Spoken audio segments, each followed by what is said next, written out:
Hello friends, in this video I'll discuss all the formulas and important points of the topic solid state. तो types of crystal system से discussion चालू करते हैं. There are 7 types of crystal systems which are possible geometrically. तो जो crystalline objects होते हैं जहां पे जिनका स्ट्रक्चर क्रिस्टलाइन होता है उसके अंदर एक रिपीटिंग पैटर्न होता है. तो सबसे स्मॉलेस्ट जो रिपीटिंग पैटर्न है उसको हम एनालाइज करने की कोशिश कर रहे हैं. तो एक सिंपल क्यूब की फॉर्म में भी हो सकता है जहां पे सारी साइड्स बराबर हैं और हर साइड के बीच का एंगल है 90 डिग्री. इसी तरह और 6 टाइप की ज्योमेट्रीज पॉसिबल हैं: tetragonal, orthorhombic, rhombohedral, monoclinic, triclinic और हेक्सागोनल. इन सभी शेप्स के लिए जो पैरामीटर्स हैं उसकी साइड्स की लेंथ और उन साइड्स के बीच का उन एजेस के बीच का जो एंगल है वो हर केस के लिए दिया हुआ है.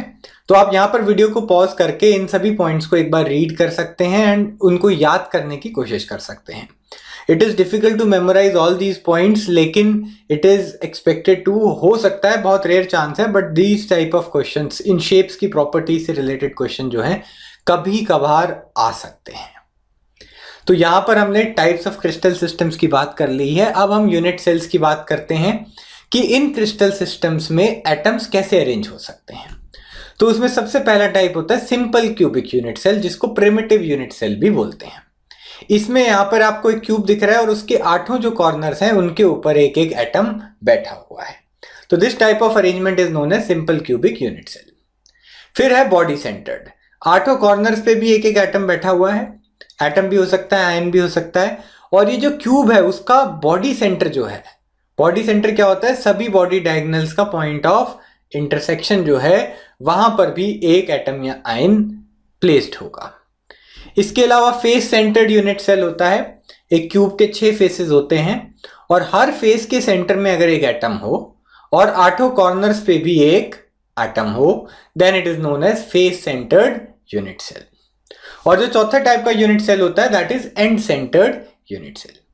अब क्यूब के फेसेस तो 6 हैं, लेकिन उसमें से सिर्फ 2 पैरेलल फेसेस के सेंटर पे एटम्स बैठे होते हैं और 8 कॉर्नर्स पे ऑफ कोर्स एटम्स या आयंस होंगे. तो this type of structure is known as end centred unit cell. तो यहां पे हमने 7 तरीके के क्रिस्टल सिस्टम देखे और उसके अंदर 4 different type of unit cells थे. तो उनमें कुछ कॉम्बिनेशंस पॉसिबल होती हैं, कुछ नहीं होती हैं. यहां पे वो पॉसिबल कॉम्बिनेशंस दी हुई हैं. सिंपल जो क्यूब होता है उसमें प्रिमिटिव यूनिट सेल भी हो सकता है, बॉडी सेंटर भी हो सकता है और फेस सेंटर भी हो सकता है. टेट्रागोनल क्रिस्टल जो होते हैं उसमें प्रिमिटिव और आपका बॉडी सेंटर्ड क्रिस्टल ही फॉर्म हो पाता है.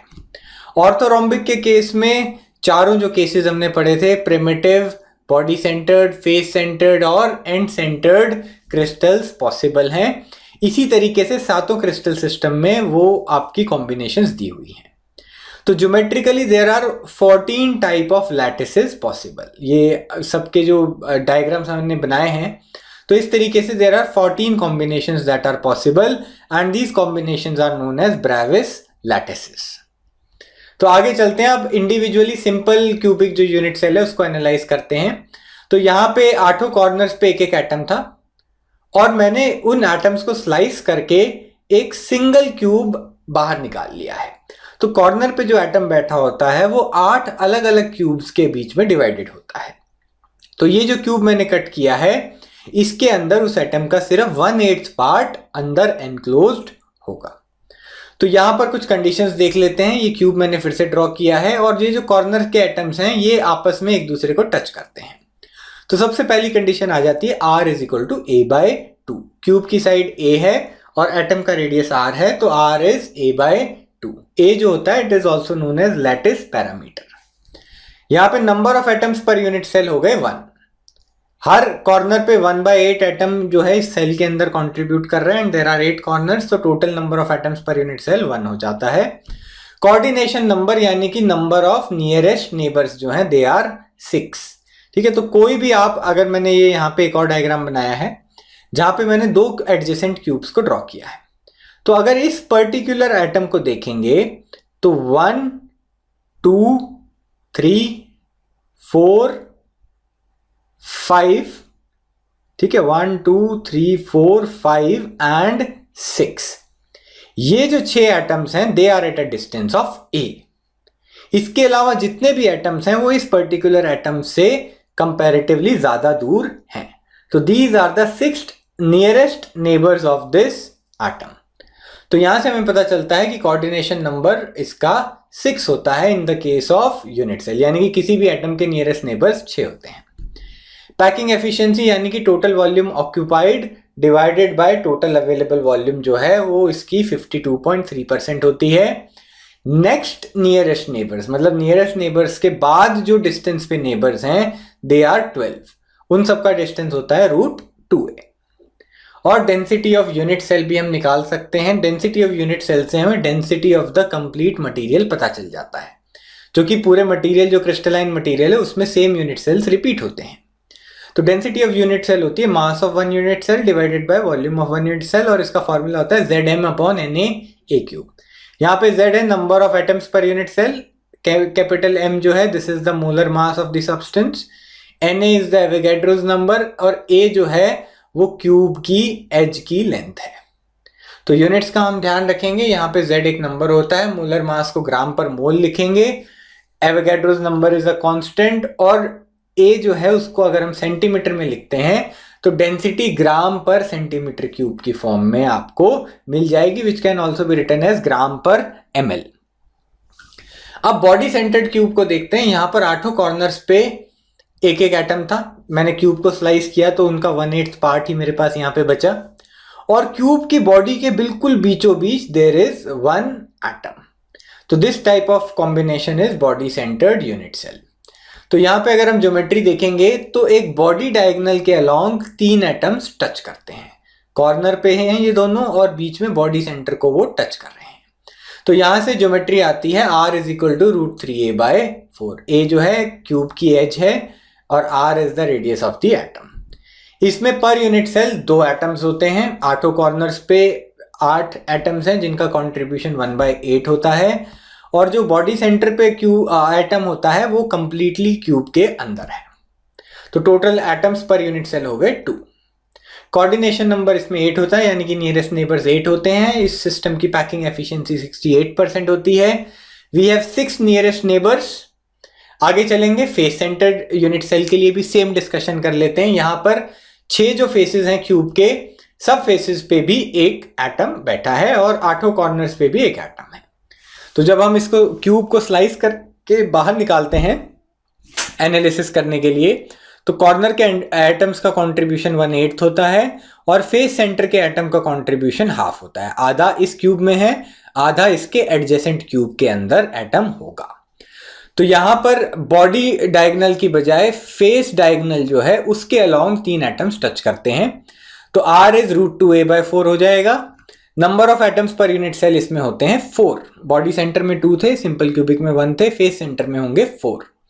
कोऑर्डिनेशन नंबर यानी कि नियरेस्ट नेबर्स जो होते हैं इसमें 12 होते हैं। पैकिंग एफिशिएंसी इसकी हाईएस्ट होती है 74%, और नेक्स्ट नियरेस्ट नेबर्स होते हैं 6।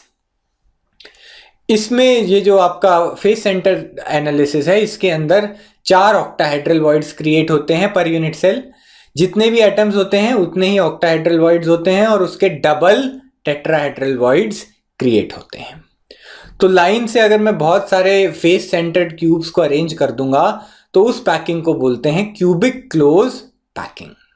ठीक है, और अगर आप लेयर बाय लेयर एनालाइज करेंगे तो पैटर्न आएगा ABC ABC, यानी कि पहली लेयर होगी, दूसरी लेयर उसके ऊपर थोड़ी अलग होगी, तीसरी लेयर पहली दोनों लेयर से अलग होगी, और फिर चौथी layer will be same as the first layer and so on. तो इस तरीके से ABC ABC पैटर्न में लेयर्स रिपीट होती हैं in the case of cubic close packing. Last में हेक्सागोनल यूनिट सेल का भी एनालिसिस कर लेते हैं। यहां पर क्यूब की जगह हेक्सागोन है और उसके अंदर हम एनालिसिस करेंगे। यहां पर रेडियस ऑफ एटम की कंडीशन हो जाती है a/2। यहां पर a जो है it is the side of the hexagon. Number of unit cells, number of atoms per unit cell 6 होते हैं। कोऑर्डिनेशन नंबर हेक्सागोनल सेल में 12 होगा। पैकिंग एफिशिएंसी अगेन FCC की तरह इसमें भी 74% होती है। और height of the unit cell, ये जो है 2 रिपीटेटिव लेयर्स के बीच की जो डिस्टेंस है वो होता है 4R × √2/3। तो ये जो हेक्सागोनल क्लोज पैकिंग होती है, इसके अंदर लेयर अरेंजमेंट होता है ए बी टाइप। पहली लेयर आपने देखी, दूसरी लेयर उससे डिफरेंट थी, तीसरी लेयर फिर पहली लेयर की तरह आ गई, चौथी लेयर दूसरी लेयर की तरह होगी, फिफ्थ लेयर फिर पहली लेयर की तरह होगी, and so on. So this was hexagonal unit cell analysis and hexagonal close packing. आगे डिफेक्ट्स की बात करते हैं। अब हमारे कोर्स में पॉइंट डिफेक्ट्स ही हैं, तो इसमें दो टाइप होंगे, स्टोइशियोमेट्रिक और नॉन स्टोइशियोमेट्रिक। स्टोइशियोमेट्रिक डिफेक्ट्स में क्या होता है कि कंपाउंड की स्टोइशियोमेट्री मेंटेन रहती है, यानी कि जो भी कॉन्स्टिट्यूएंट्स हैं उनका आपस में रेशियो सेम रहेगा, जितने Na+ होंगे उतने Cl- रहेंगे। नॉन स्टोइशियोमेट्रिक डिफेक्ट्स में आपकी जो स्टोइशियोमेट्री है कंपाउंड की वो चेंज हो जाती है। स्टोइशियोमेट्रिक डिफेक्ट्स में भी दो टाइप के डिफेक्ट्स हो सकते हैं, वेकेंसी और इंटरस्टिशियल। वेकेंसी डिफेक्ट्स में यहाँ पे एग्जांपल है शॉर्टकी, जहां पर इक्वल नंबर ऑफ एनाइंस और कैटाइंस मिसिंग होते हैं। और फ्रैंकल डिफेक्ट में क्या होता है कि एक आयन अपनी जगह छोड़ के बीच में किसी और वॉइड में जाके बैठ जाता है।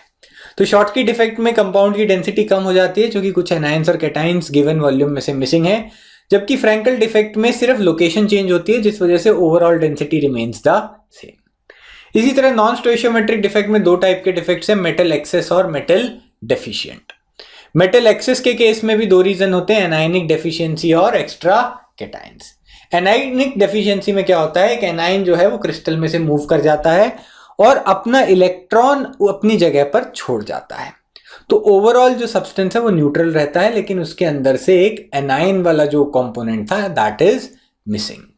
तो यहां पर जो पीछे जो इलेक्ट्रॉन छूट गया है उसकी वजह से क्रिस्टल में एक पर्टिकुलर कलर आ जाता है, और उन इलेक्ट्रॉन्स को उस लोकेशन को बोलते हैं एफ सेंटर्स। इसके अलावा मेटल एक्सेस डिफेक्ट्स में दूसरा होता है एक्स्ट्रा कैटाइंस।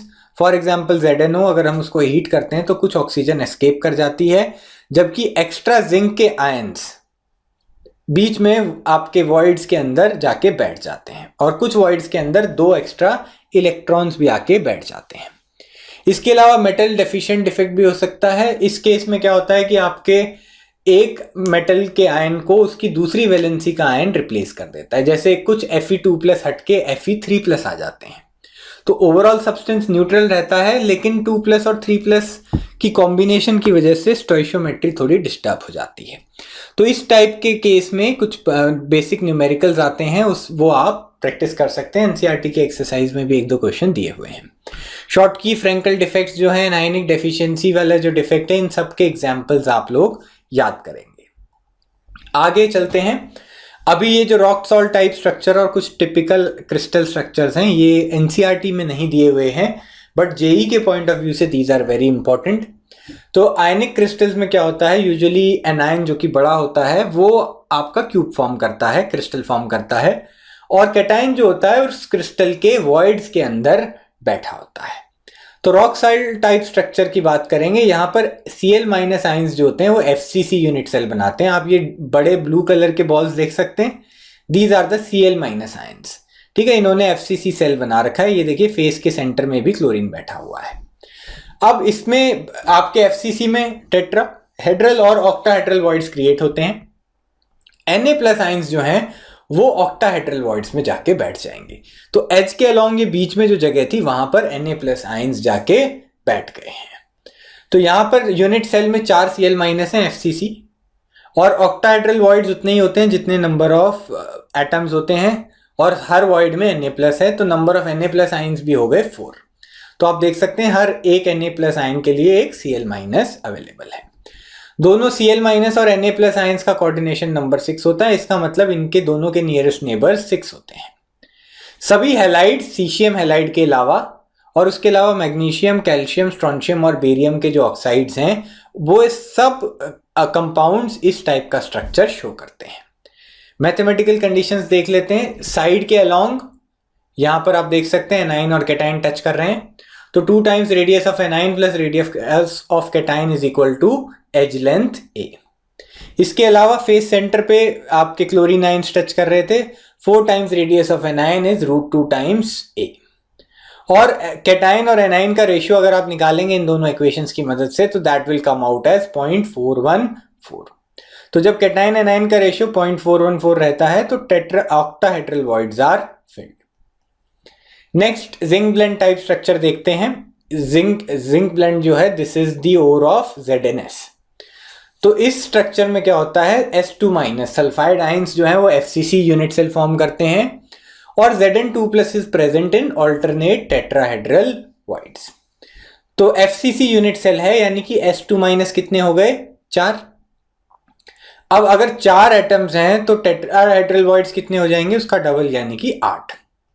तो 8 टेट्राहेड्रल वॉइड्स में से ऑल्टरनेट वॉइड में यानी कि एक छोड़ के एक वॉइड में Zn2+ बैठा है। तो एक यूनिट सेल में Zn2+ भी 4 हो जाएंगे। कोऑर्डिनेशन नंबर दोनों का ही 4 होता है, दोनों आयंस का। डायमंड और बेरिलियम ऑक्साइड भी ये स्ट्रक्चर शो करते हैं। तो डायमंड के केस में क्या होता है कि 4 कार्बन एटम्स जो हैं वो आपके FCC यूनिट सेल फॉर्म करते हैं और 4 further carbon atoms alternate tetrahedral voids में बैठे होते हैं। यहाँ पे कंडीशंस देखेंगे, Ra+Rc radius of anion plus cation is √3a/4 और अगेन फेस सेंटर्ड स्ट्रक्चर है, 4 times radius of A9 is √2 times a। तो यहां से कैटाइन और एनाइन का रेशियो आ जाता है 0.225। तो रेशियो जब 0.414 था तो ऑक्टाहेड्रल वॉइड्स फिल हो रहे थे, अब रेशियो 0.225 है तो टेट्राहेड्रल वॉइड्स फिल हो रहे हैं। इसके अलावा एक स्ट्रक्चर होता है fluoride type structure. Fluoride represent CaF2, calcium fluoride की बात हो रही है। तो यहाँ पे कैल्शियम के आयंस FCC फॉर्म करते हैं, वो बड़े होते हैं और F- के आयंस जो हैं वो टेट्राहेड्रल वॉइड्स में प्लेस्ड होते हैं। तो एक कैल्शियम के लिए 2 टेट्राहेड्रल वॉइड्स होंगे। तो यहां से आप फॉर्मूला देख सकते हैं, for each calcium there are 2 fluoride ions. तो यूनिट सेल में 4 कैल्शियम आयंस हो जाएंगे, 8 फ्लोराइड आयंस हो जाएंगे। कोऑर्डिनेशन नंबर कैल्शियम का 8 होगा और फ्लोरीन का 4 होगा। इसके और भी एग्जांपल्स हैं, स्ट्रोंशियम फ्लोराइड, बेरियम क्लोराइड और बेरियम फ्लोराइड।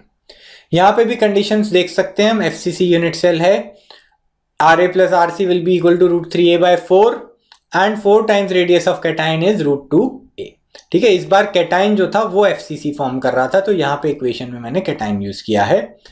तो C/Ra, इनफैक्ट ये Ra/Rc होना चाहिए, इस बार एनाइन छोटा है, उसका रेशियो अगेन 0.225 आ गया और इसीलिए F- कहां फिल कर रहा है, टेट्राहेड्रल वॉइड्स को फिल कर रहा है। अगर यहां पर एंटी फ्लोराइड टाइप स्ट्रक्चर जो होता है वो एकदम ऑपोजिट होता है। इसमें यहां पर देख रहे थे आप, cation for 1 cation there were 2 anions. तो अगर एक एनाइन के लिए 2 कैटाइंस होते हैं तो उस टाइप के स्ट्रक्चर को एंटी फ्लोराइड टाइप स्ट्रक्चर कहते हैं। एकदम डिस्कशन उल्टा हो जाएगा, एनाइन FCC फॉर्म कर लेगा और कैटाइन सारे टेट्राहेड्रल वॉइड्स में जाके बैठ जाएगा।